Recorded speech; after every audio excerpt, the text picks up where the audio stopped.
This Sunday.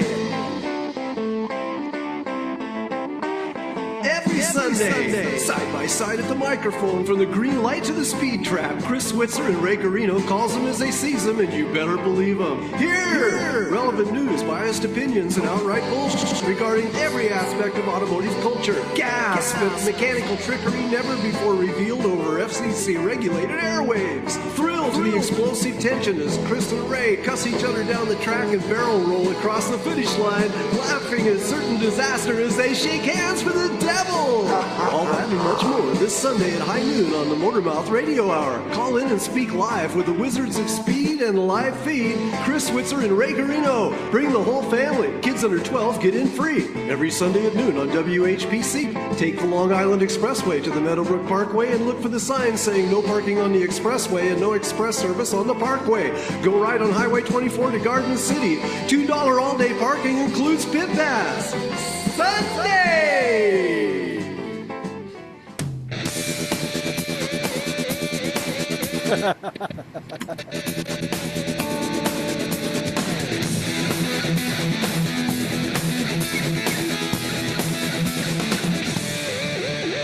All right.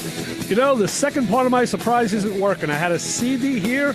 You could probably notice the lettering on this. Who wrote this? Oh my gosh, yes I do. The CD player wouldn't play it, so we can't slide in through the green light, slamming our brakes and making a mess, but we can still be here to tell you that this is Motormouth Radio, Long Island's only automotive talk show, with your hosts, Ray Guarino and Chris Switzer, kind of kicking it old school like we did last week for Mother's Day. We're doing it again this week. It was a dynamic show filled with fun and sarcasm. Dynamic tension. Yes, it was. Absolutely. In that order. So, but yeah, yes, and a warm, wonderful day it is on this springtime in 2026.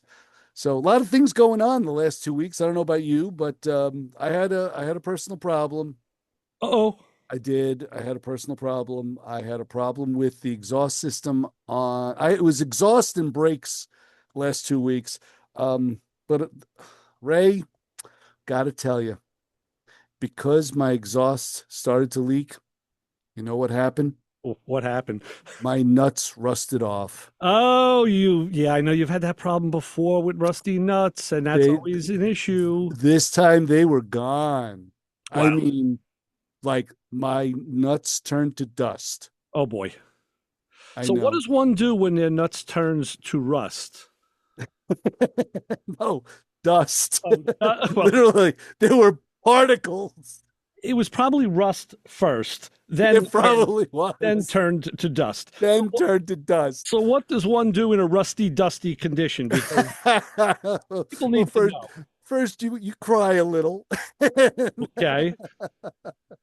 Your voice doesn't change, thankfully. But right. what I ended up doing was the two pipes come together as they head under the Explorer to the back of it, to the back of the vehicle.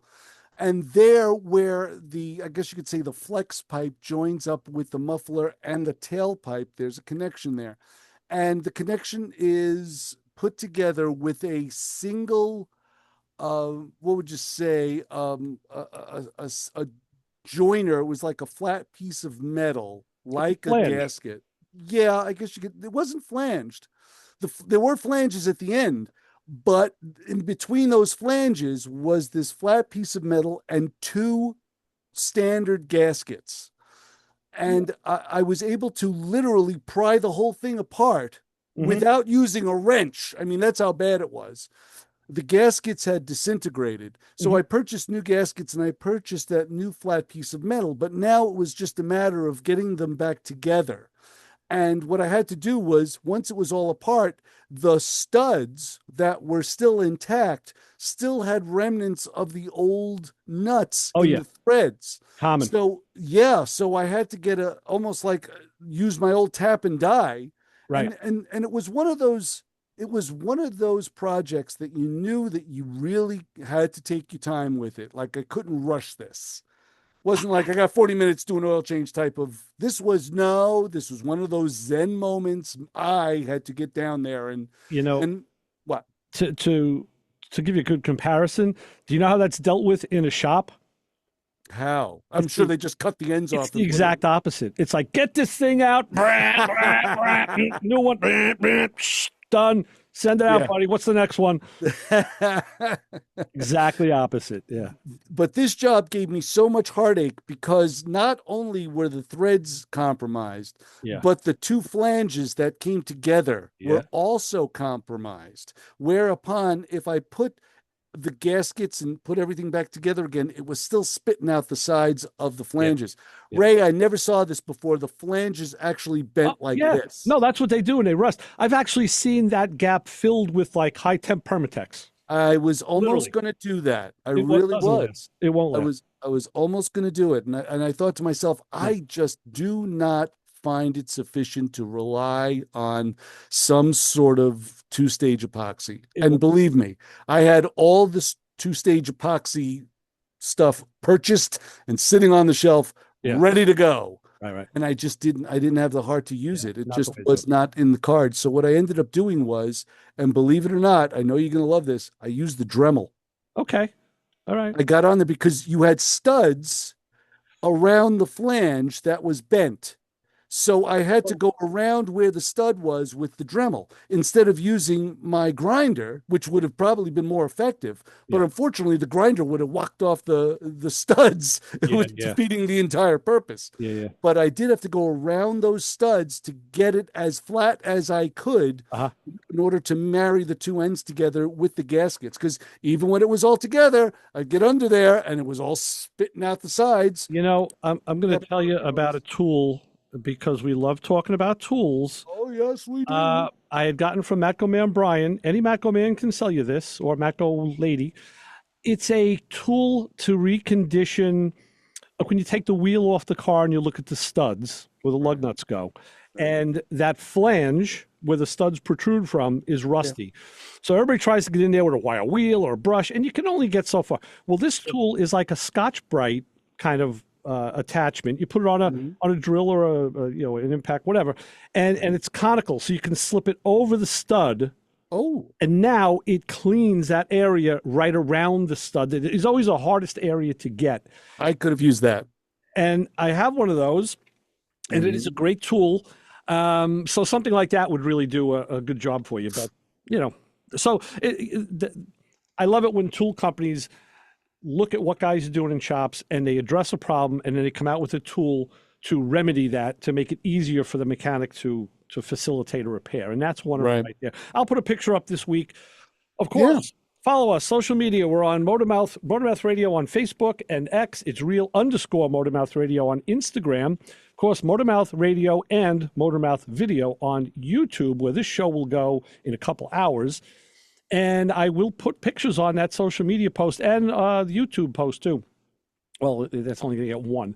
We're also on Spreaker and all sorts of other streaming services. But I'll put the picture up so people can see it, and I'll see if I can get a part number prominent. And cool, because it's a great tool. It really, because I'm going to order it. and what I started doing a while ago, we started doing this with Mike Jr. in the shop years ago, and I still do it. I don't know if I should. I've seen videos and read articles that said both ways of, to yes or no. And that was once you take the wheel off, especially an aluminum wheel, and you look at the back flange on the aluminum wheel, and they get that white oxidation on it. Oh, yeah, sure do. So you clean that off with a brush or this tool, and then we were coating that lightly with like Never Seas, just lightly. Now, when I was just down in the Carolinas, I did a brake job on my daughter's RAV4 and pulled the wheels off, and it still had Never Seas on it from up here. I'm like, oh, yeah, I remember doing that. So did they come off? They came right off, right? You didn't have to kick them off. They came right off. I had trouble getting them off the Camry. I had two wheels in the Camry, which are steel wheels, where the rears were on there pretty good. They were really. And I had to really give them a whomp. But I put some Never Seas on those. And I actually saw somewhere in my travels, and I don't know where it came from, but it was a thin, like a melamite or like a plasticky kind of a gasket that you would put on the stud, on the hub over the stud, that would be an interface between the two surfaces. That's a nice idea. Yeah. Yeah. Something that's not thick, right? Strong. Right. So that was good too. So Interesting. yeah, there's all sorts of stuff. Yeah. That was one of my maladies, but we have more maladies to deal with. Yes, and we of do. course, We're going to go to the a caller. phones and say hi, caller. You're on with the Motor Mouths. What's going on, Ray? What's going on, Chris? It's Mike Jr. How you doing? Hey, what's up, my brother? All right. I'm hearing you guys talk about stuck on wheels, and it brings me to a story of me and Ray working on an 8-lug van. Oh, no. I'll never live it down. Okay, go on. Yeah, love this The story, 8-lug Mike. van. Wait, here's the sword. We got on the it. wheel. What's that? No, I just took my samurai sword out, turned it around, and impaled it right through my chest. He's going to fall on it. Yeah.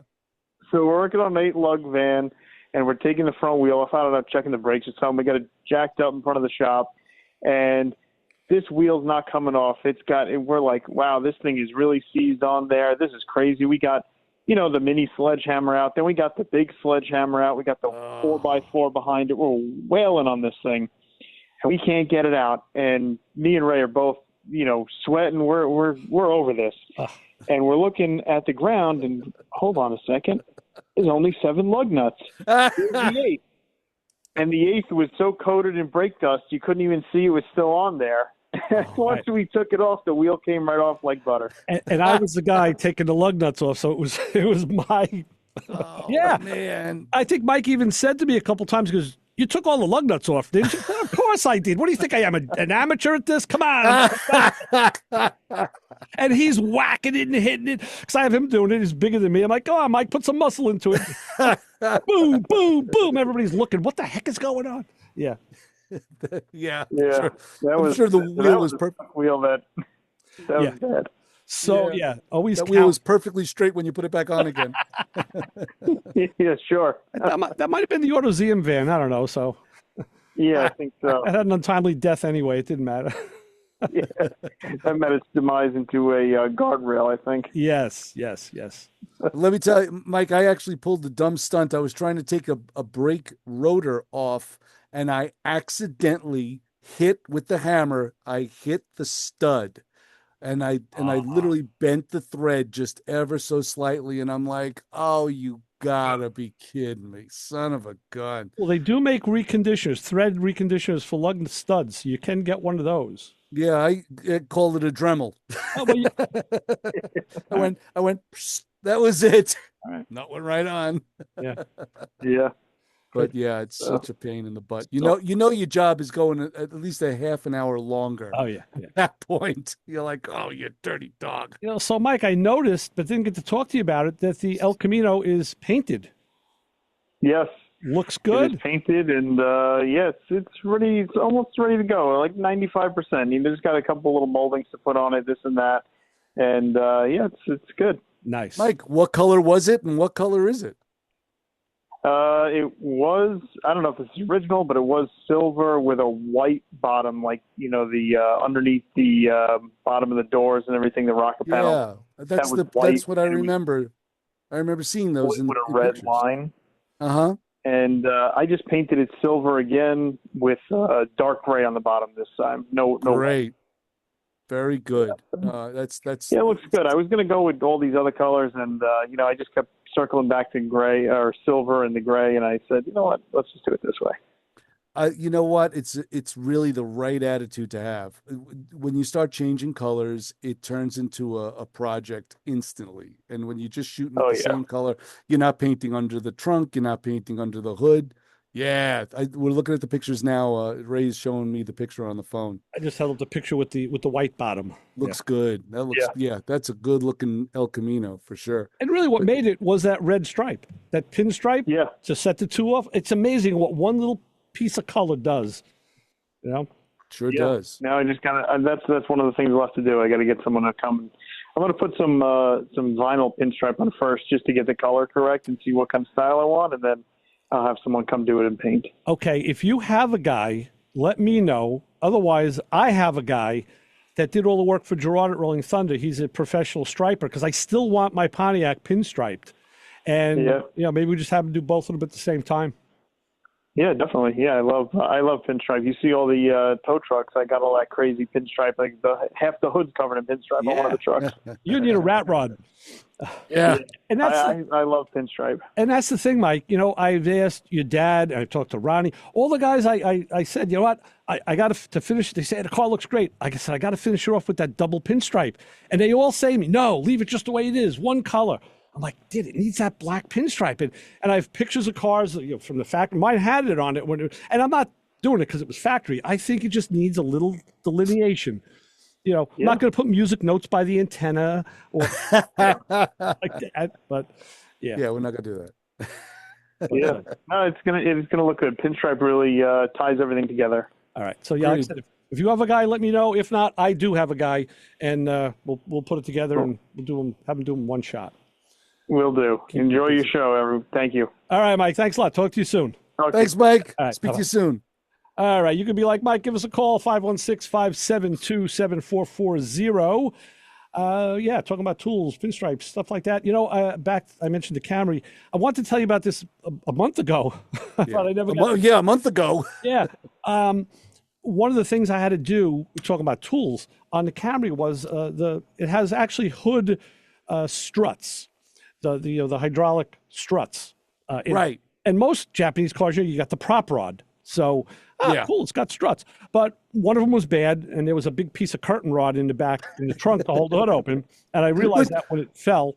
I never understand that. Why doesn't anybody change those strut rods? They're like $20 a piece. Anybody can do it with a wrench. I mean, it's like, I never understood that, but go right ahead. All right. So I decided, of course, I'm going to change them. And I went on to, I buy parts from different places, and I looked at one of the Toyota sites that I've been using to get stuff for the RAV4 and for the FJ. They wanted $68 per strut. I said, get the hell out of here. No way. No. And I needed a washer, not a washer. It was the coolant overflow bottle. The top of it fell apart in two places. Okay. That was like $68. I'm like, get out of here. No way. So I went on A1 Auto. No, it wasn't. I'm sorry. It's not A1 Auto. It's carparts.com, which is the old J.C. Whitney site, believe it or not. Come on. That's really? What they became. And I got a pair of struts. Of course, they're not Toyota, but for $26. Exactly. I got the bottle for $35. I ended up sending that back because the cap didn't fit right.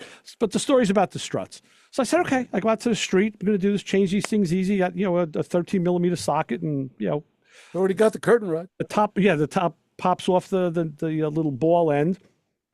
And there's one bolt that bolts them into the inner fender. Right. So on the driver's side, the left side of the car, it's a clear shot. There's nothing in the way. On the passenger side, the wiper motor is kind of right there.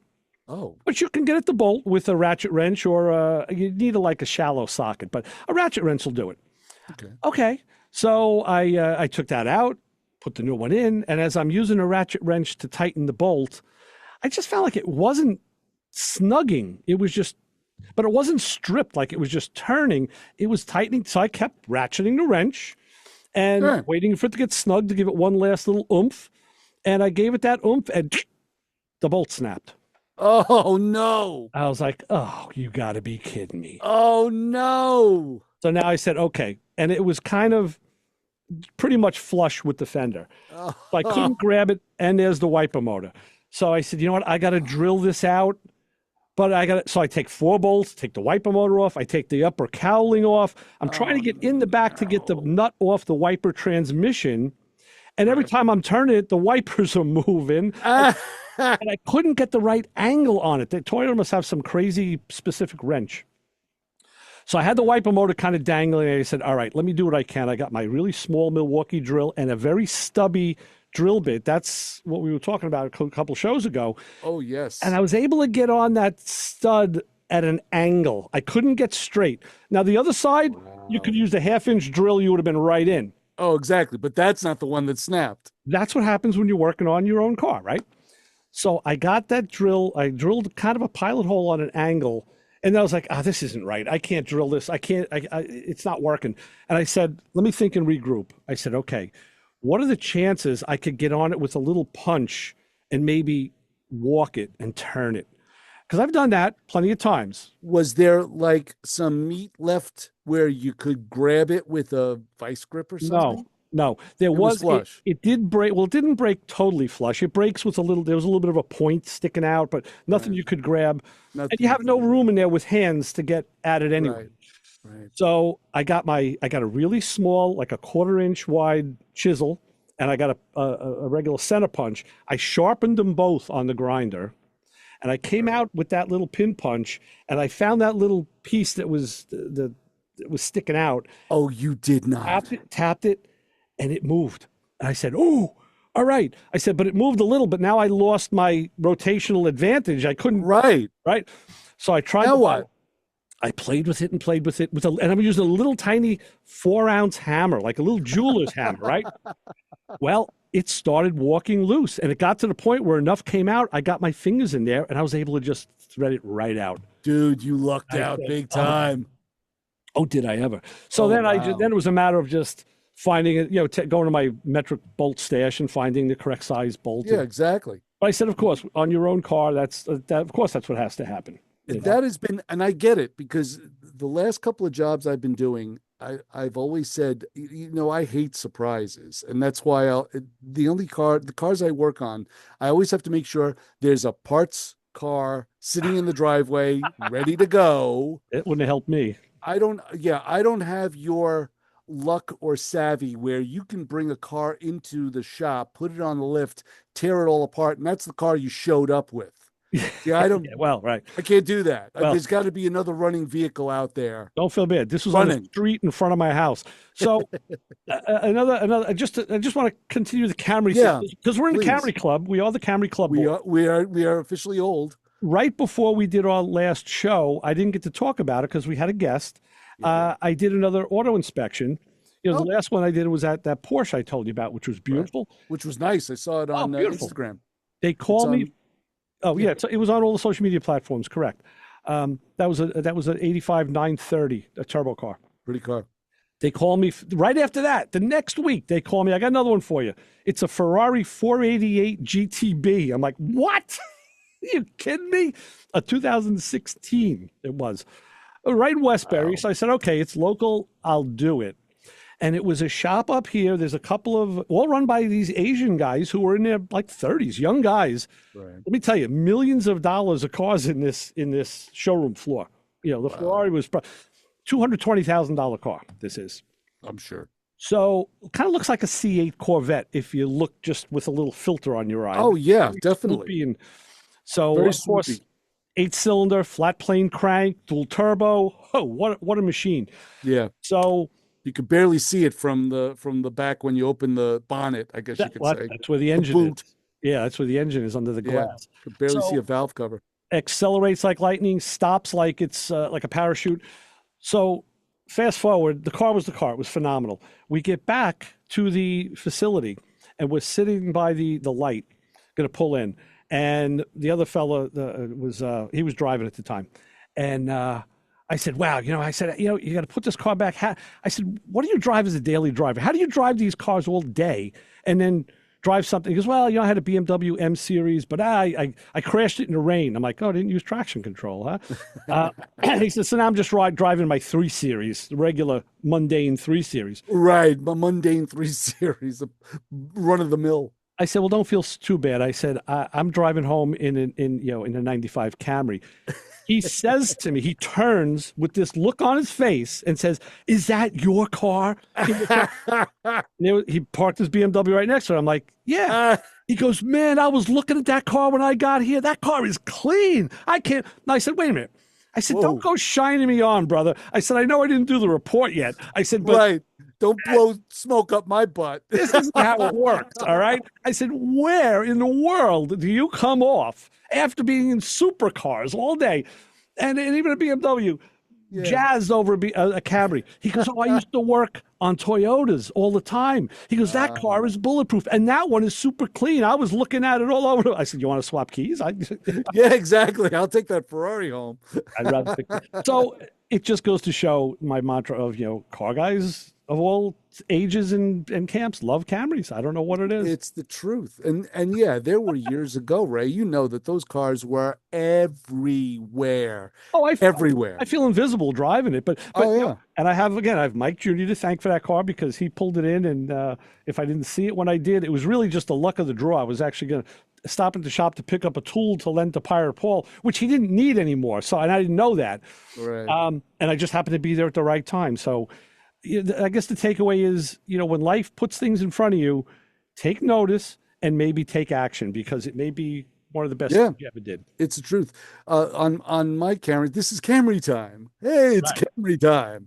And after this, we're going to go, shoot the back nine at Eisenhower Park.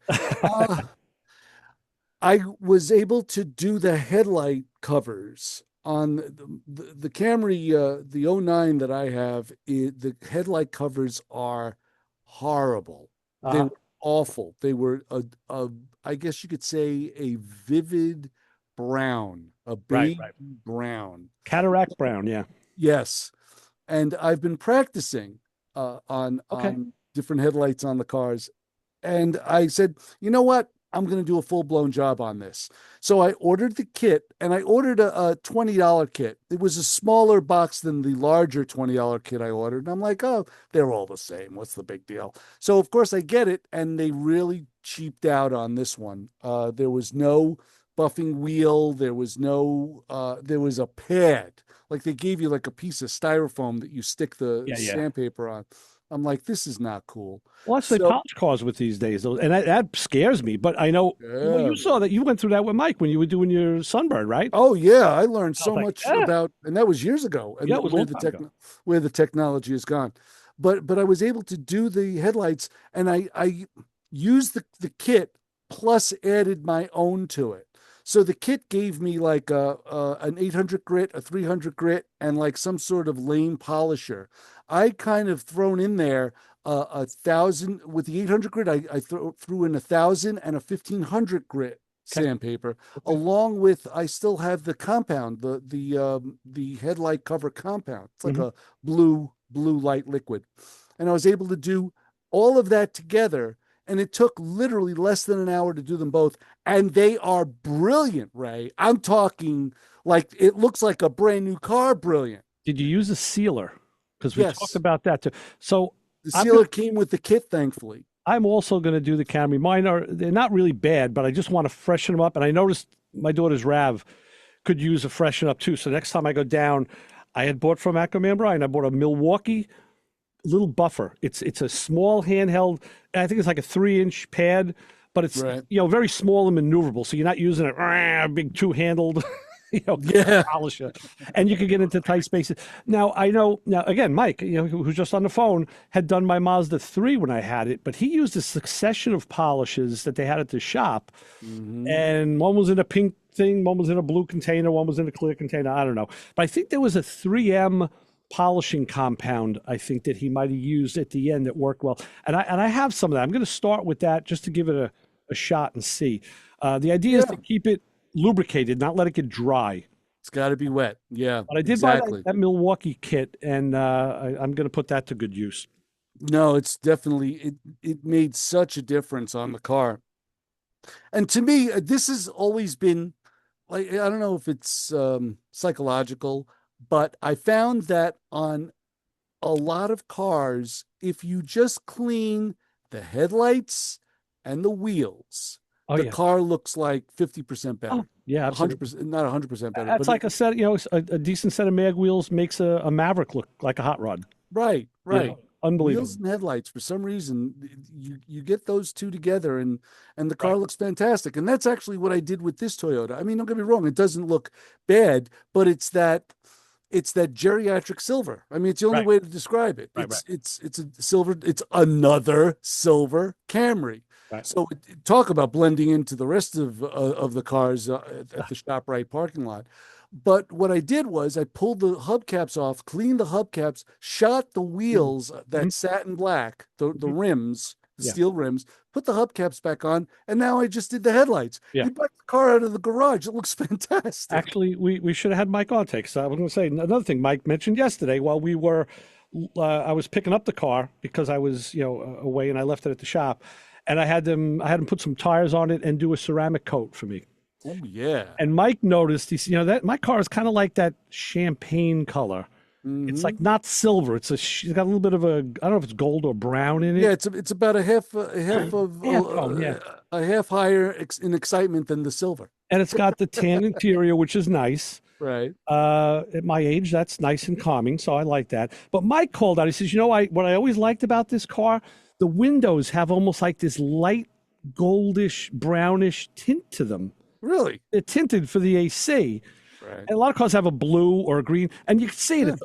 I don't know if it's the interior reflecting through or what, but I noticed that too. You look at the glass; it has that almost like a slight bronze tint to it, which is kind of cool. But what I want to tell you, bottom of the hour, we got to take a break today. Right now, if you're out looking for something to do, look at my shirt. Can you read what it says? It says Oldsmobile Club. The Oldsmobile Club. Oldsmobile Club. Our good friend Bob and the boys, they're down at Fort Towns Fireman Training Center in Merrick right now, Merrick Road. The show is going on. I swung past it this morning. It's gangbusters. They're doing a great show. Stop by. They have vendors and food. You're going to love it. Sounds good. So with that, let me tell you about the weather. Our WHPC weather forecast is powered by Pantano's Gourmet with locations in Hewlett and Uniondale. And as I look out the WHPC weather window, yes, that's not close. I could see they said partly cloudy. It is sunny, high of 83. We're barbecuing tonight. Few clouds, low of 61 tomorrow. Again, going to be high 76. Wednesday, they said like 80% chance of rain, so that's bad. But then it's going to get hot again. Beautiful. Oh, yeah. We're in it. Not a cloud in the sky here. I could see all the way across the basement. For the first time, I left beautiful weather in the south, and I came back to beautiful weather at home. It doesn't always work that way. That's for sure. I want to tell people about the app contest here at WHPC. If you download and update, it may update itself, your WHPC app, you can enter to win a pair of tickets to see David Lee Roth, the wild man himself. Right. Wow. Almost as crazy as Chris. Is he doing a radio show? What's he doing? He was the lead vocalist of Van Halen back in the day. Last I heard. So Sunday, June 7th, he'll be at the Paramount Theater in Huntington. Great venue to see a show. So download and update your app, your WHPC app now. And thank you for listening to 90.3 WHPC. With that, do we have an honor group of the hour? We do. Right now, let's see. The magic moment for springtime for car people is literally right now. And the Motormouth Radio honor group of the hour goes to the guys who say, yeah, I'm just going to do a couple of small things to the car this year. And that's how it always begins. Maybe it starts with brakes, maybe a stereo upgrade, maybe just cleaning up a few wires, real innocent stuff. But then one project leads to another. Suddenly the seats are out, the center console's in the basement, there are Ziploc bags filled with screws labeled important. And by Memorial Day, the dashboard is sitting on a blanket in the garage while the owner stares into space, wondering where his weekend went. Meanwhile, the car hasn't moved in 3 weeks. Rock Auto boxes are arriving daily, and phrases like, "Oh, while I'm here," have become financially dangerous. So, if you are a springtime project car dreamer, part of the crew who accidentally turns minor maintenance into a full vehicle teardown, you are the ones, proving once again that no project is ever truly small, and you are part of the Motormouth Radio honor group of the hour this week. Excellent. So with that, let's go back a little old school. And we'll be back with more Motormouth Radio right here on 90.3 WHPC with Ray and Chris. Dance to the band because you're going to love this, Chris.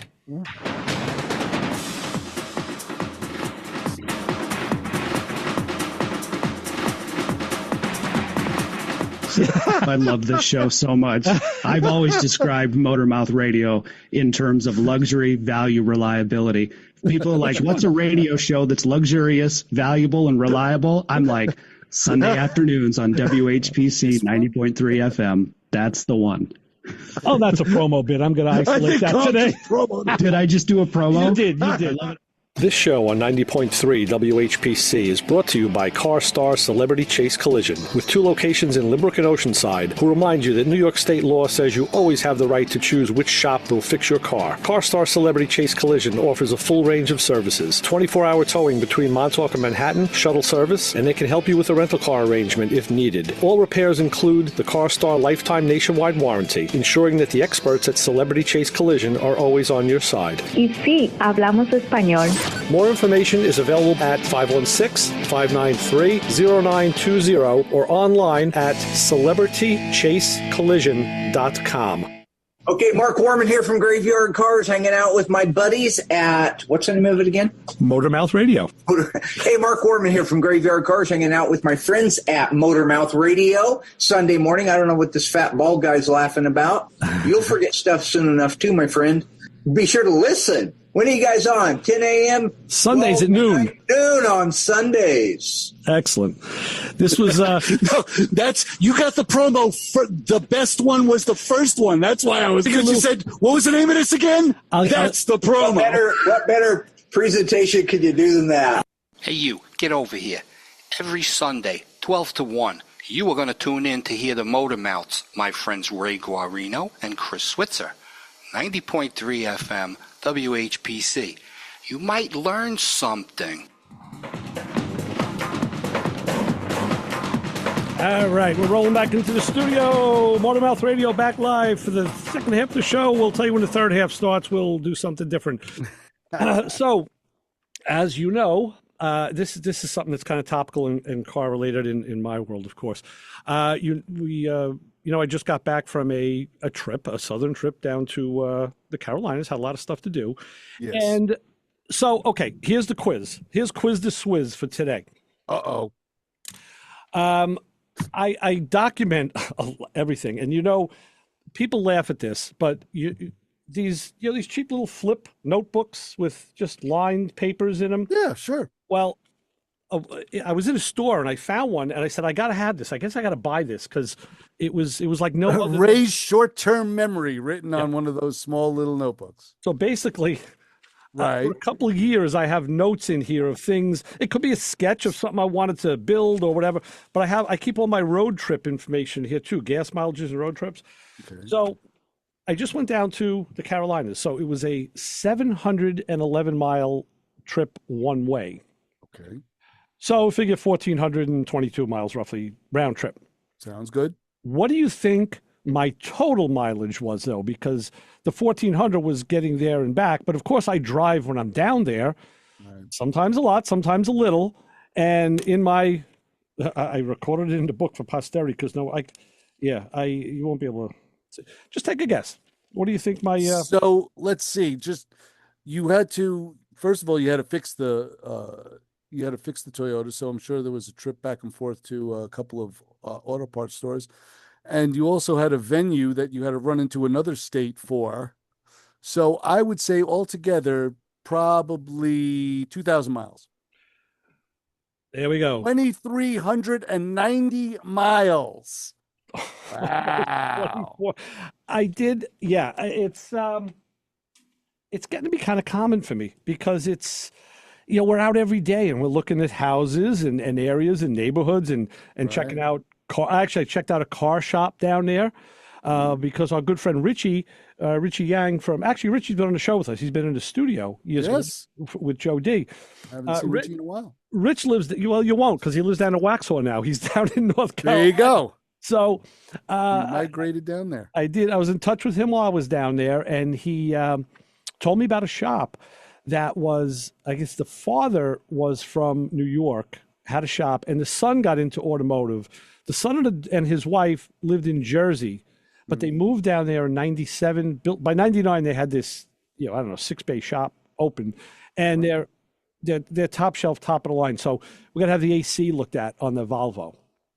Okay. And, my son-in-law was saying, well, I could go to the Valvoline where I get my... No, don't go to the freaking Valvoline place. No. It's like, why? I said, he goes, they do a free check. I'm like, exactly. They'll get in there, turn it on, say, it doesn't work.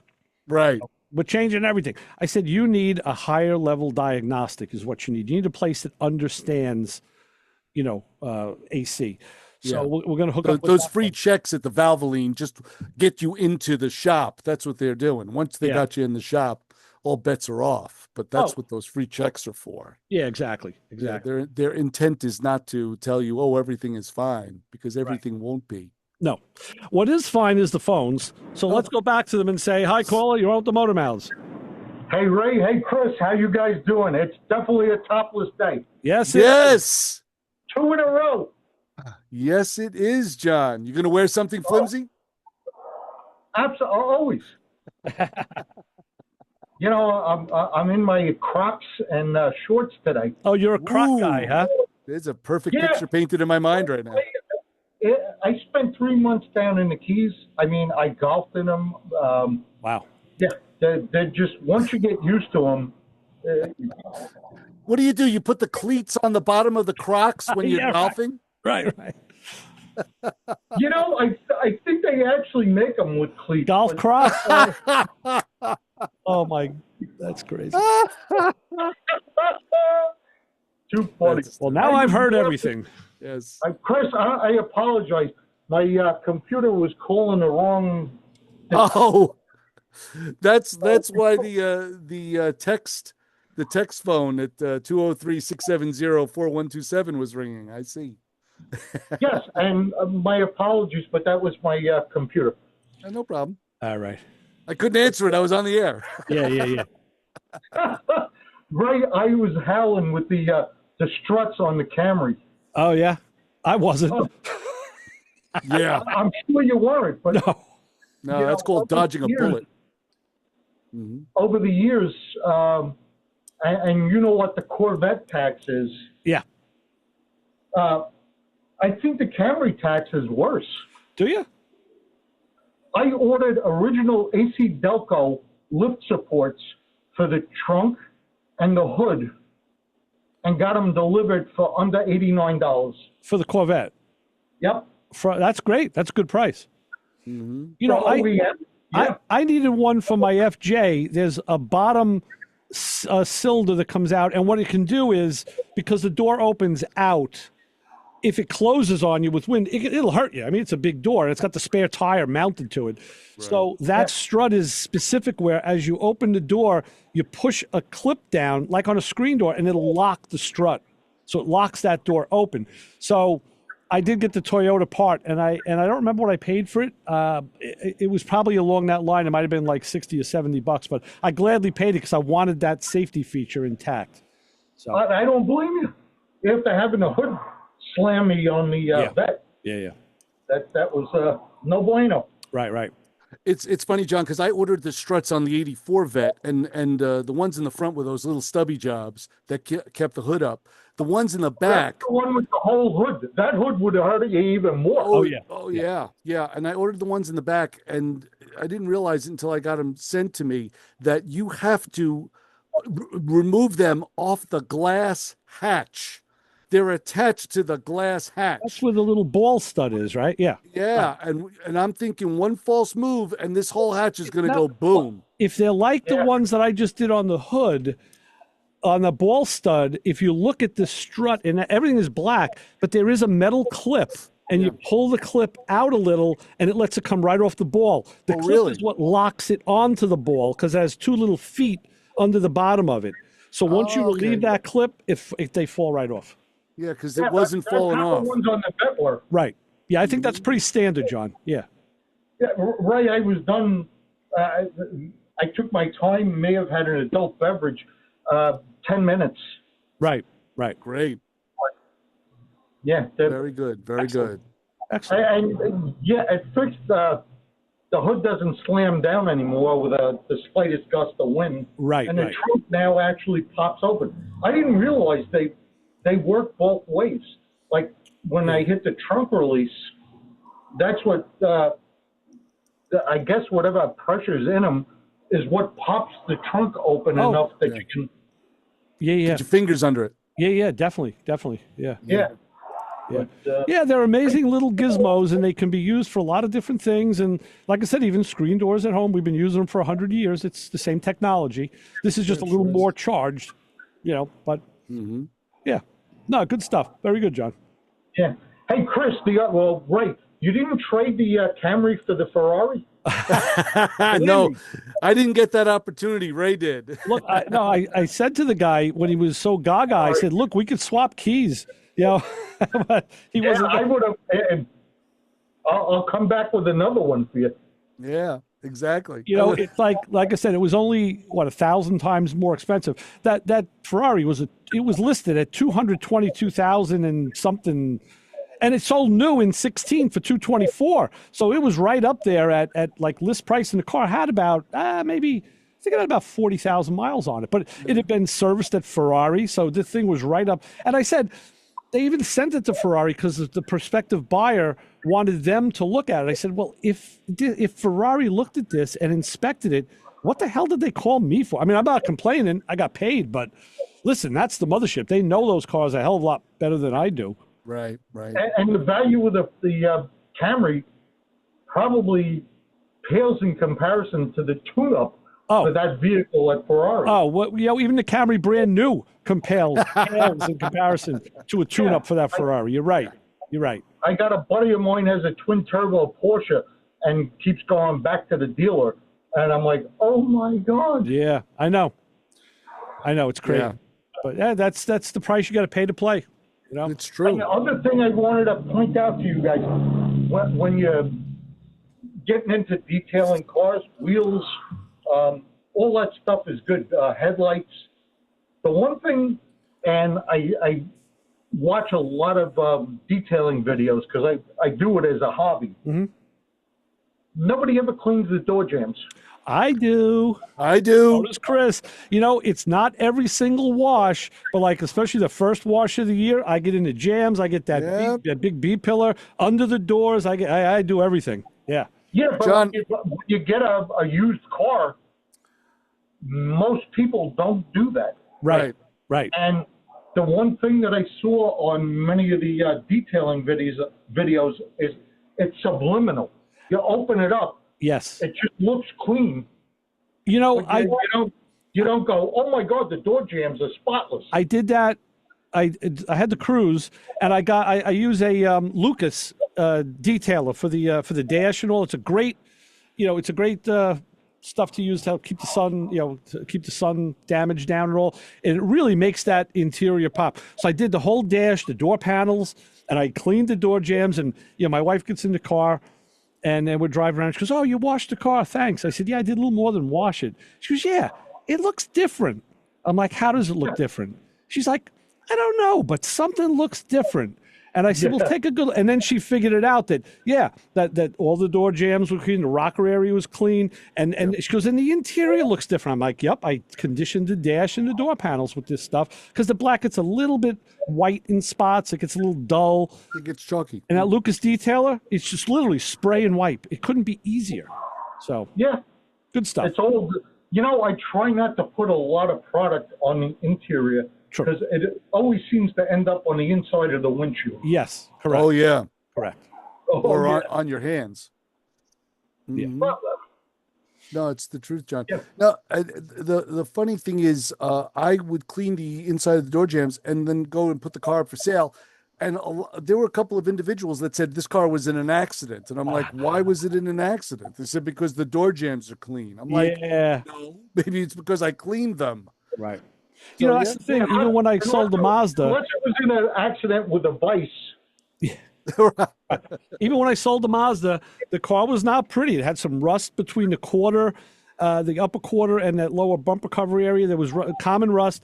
And I didn't meticulously detail it, but the door jambs were clean. I vacuumed it. I had the mats in there, the gray mats. It looked a lot cleaner than cars I see in this parking lot out here behind me.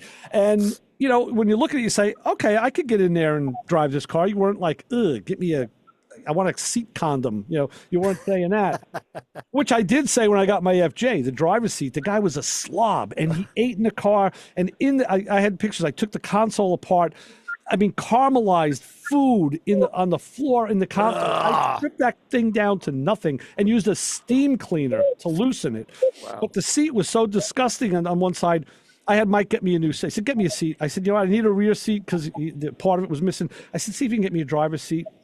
And I ponied up. I said, yeah, I'll just pay. I just want it. I got to have it. Wow. And I did. Yeah. It's crazy. But, I've cleaned up some ugly cars.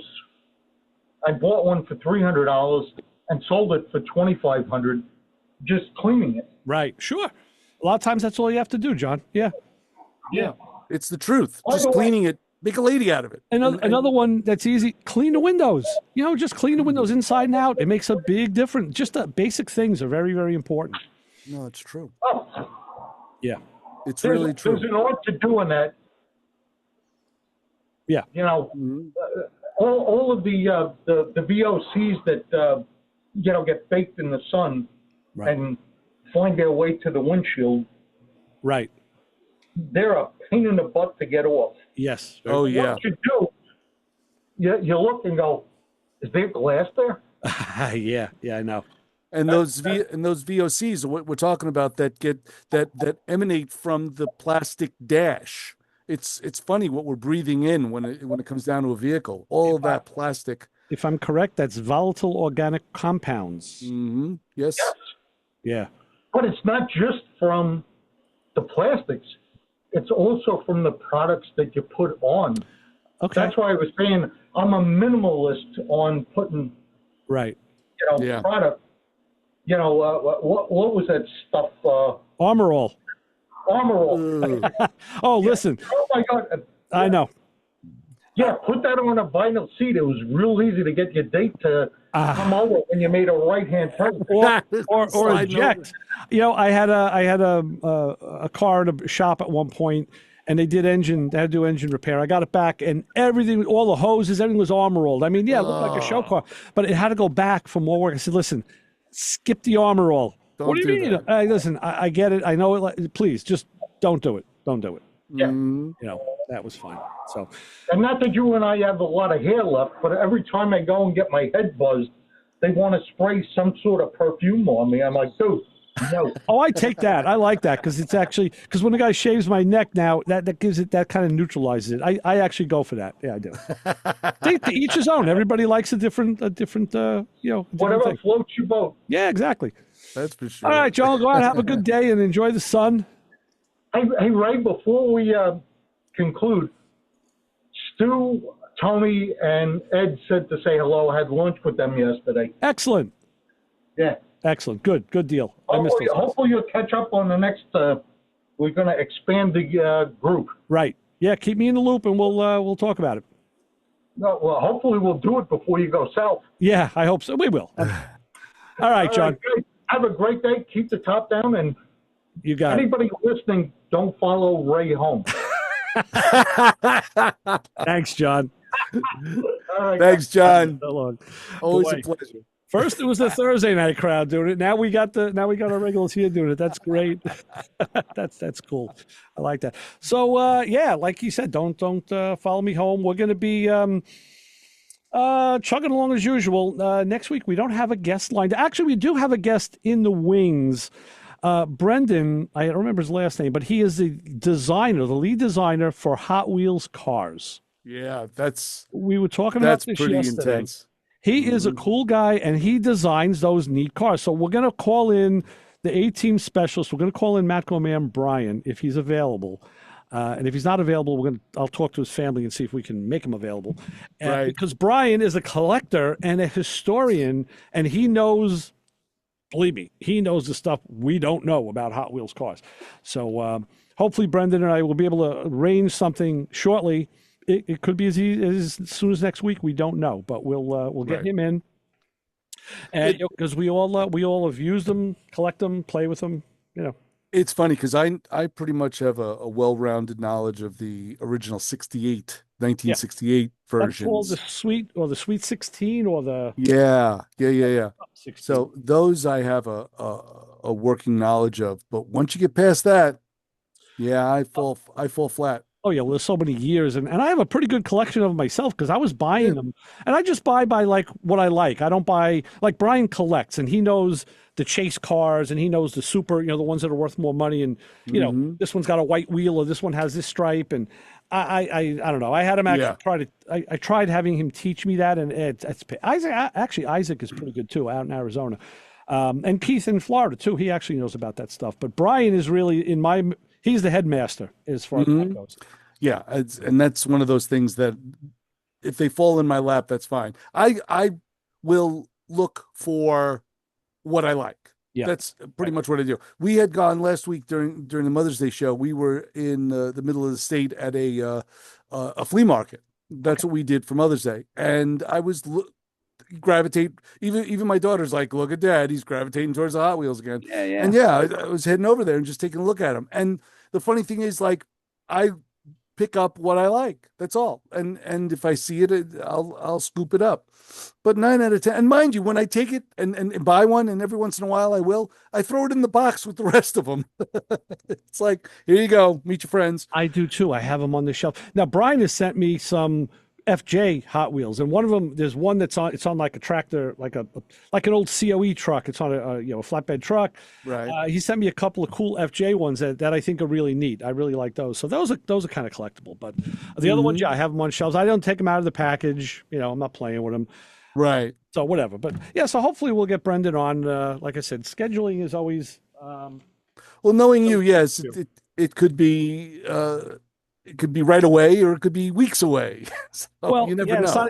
Listen, if it was me, I would have had him on today. But it's always the guest. We always have to defer to the guest what he's doing. So hopefully that'll come together sooner than later. And of course, we'll talk about all of our maladies and car work. I have some things going up now. I got a 65 Impala that we know that I have to go take a look at this week. I also went to Bayside and put an accelerated pump in a Trans Am carburetor, and I got stuff I got to do. So that's true. And I have oxygen sensors, not oxygen sensors.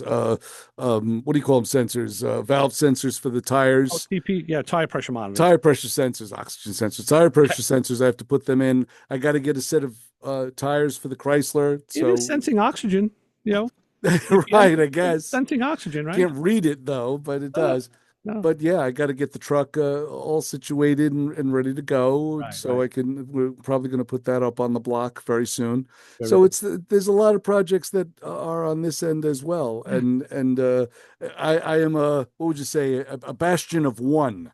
So as is the case, we're never short on things to talk about. So. No, never. Absolutely not. There's always something to talk about. We're always happy to take your calls too and hear your maladies as well. It's always what do I tell the people waiting out in the parking lot? Don't follow us home, and make sure you have nuts not like mine. You got it. So for Chris Switzer, Ray Guarino, Motormouth Radio, over and out. We'll see you next week with more on 90.3 WHPC. Thank you both for listening. See you. Bye.